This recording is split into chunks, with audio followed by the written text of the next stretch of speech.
in an attempt to not bore you and keep this fresh, I am only going to go through the first 3 pages, and I think you'll get the gist from there.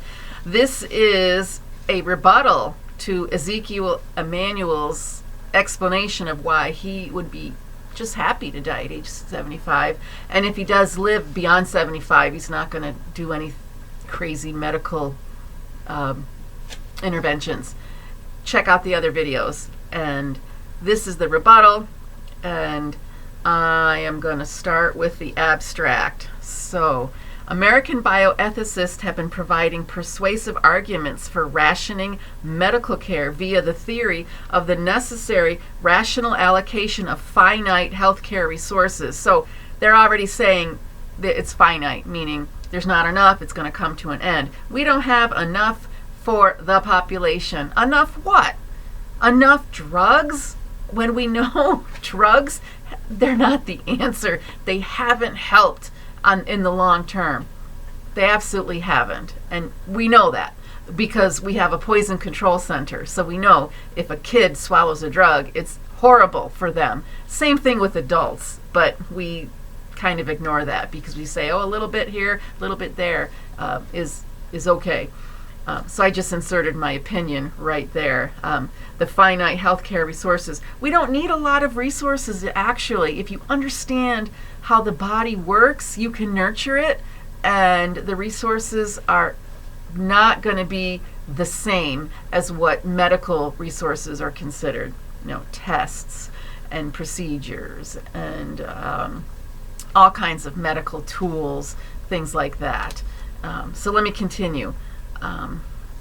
Anticipating the need for the drastic rationing of medical care in the U.S. with the implementation of Obamacare and assisted by various sectors of organized medicine in league with the state, bioethicists have deduced that more ingenious approaches are necessary to convince Americans who have been accustomed to receiving the best medical care that third-party payers are willing to pay for. That is one long sentence. Remember, this was written in 2015.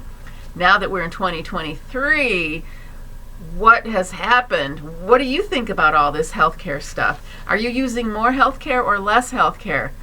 What is it to you? So, first of all, the assumption that this country receives the best medical care, that's an assumption because we are number 42 on the list of first world countries. So our healthcare longevity isn't that great. And then the third-party payers, what are they willing to pay for? That's the crux of the matter. I hear it every day. Well, if insurance doesn't pay for it, then I'm not going to do it. So that is another problem here. Just because insurance pays for it doesn't mean it's the greatest thing in the world for you. A lot of things that insurance pays for you should avoid, like the plague. But that's my opinion. I'm giving you a second opinion here. So this author is proposing a rational rebuttal to Dr. Emanuel's proposal to limit life expectancy to age 75. Where does this guy fall in the discussion? For several decades, American bioethicists, I think, whatever, that's another, sure, it's just something to keep people busy. I don't think we have to agree on everybody's bioethics feelings. You've got an opinion, I have an opinion, but when we've got decades and decades of this going on, like, we need a lot of help. So, providing persuasive arguments for rationing medical care via the theory of the necessary rational allocation of finite healthcare resources. So, various sectors of organized medicine. So here's my opinion. I'm going to jump in there. There should be no one authority. That's the whole problem. Do you think the World Health Organization has I'm going to say the perfected idea of how to keep this whole planet healthy? No, I think there's just a bunch of egos who think they're better than everybody else. And that we should be appreciative of their vast knowledge and their money and their philanthropy. I'm not there. We do not need one authority. There should be no authority. There should be, you have choice. But if there is no choice, there is no freedom.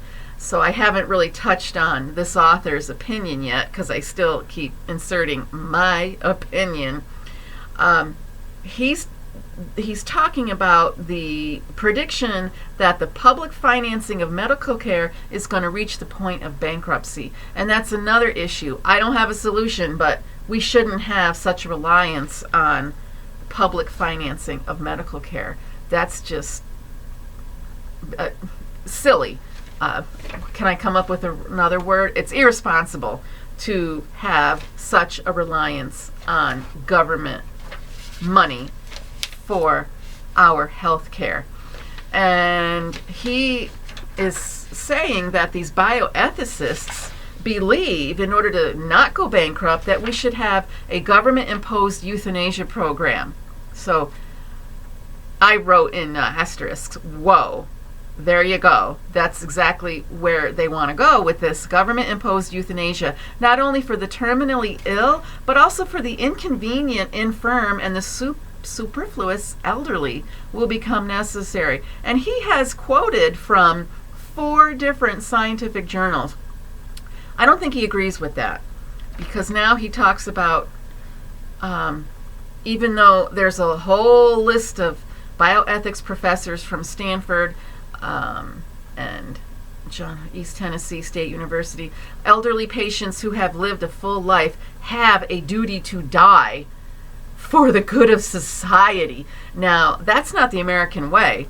I mean, the American way, this country was founded on self-determination. Does that still exist or not? So I don't think he agrees with that. But he's mentioning there's a push, and there's a lot of these well-schooled doctors who are talking about it. Elderly patients who have lived a full life have a duty to die. Mentioning denial of nutrition may, in the long run, become the only effective way to make certain that a large number of biologically tenacious patients actually die. This is a full quote. Now, my opinion here, we don't have to deny nutrition because a lot of our food supply is garbage. So, no, I think denying nutrition is cruel, and but we have got to rethink how we're actually treating our food supply. What is this this assembly line of processed foods? What's the point of it besides profits for the food companies and profits for the hospitals? So when you say denial of nutrition, there's a fine line here of what actually is nutrition. So our author here, I don't think he's up for that. But he does mention that many proposals of the bioethics movement have quietly and gradually been implemented. So watch out. And I think in 2023, you are realizing it, that rationing of care is already going on. How many states have legalized euthanasia, physician-assisted euthanasia? But he now mentions Pope Benedict the 16th, remember this is 2015, who made his quote about bioethics. And he said, all these beliefs are never compatible with natural law principles. That's a whole nother seminar or course. Just talking about natural law can be very eye-opening for some people, because I don't think we teach that in our public school education. So Pope Benedict has said, when you're talking about do no harm, these contemporary bioethics groups are abandoning the idea of do no harm, and they're just focusing on the greatest good for the greatest number, which means not so great, in my opinion.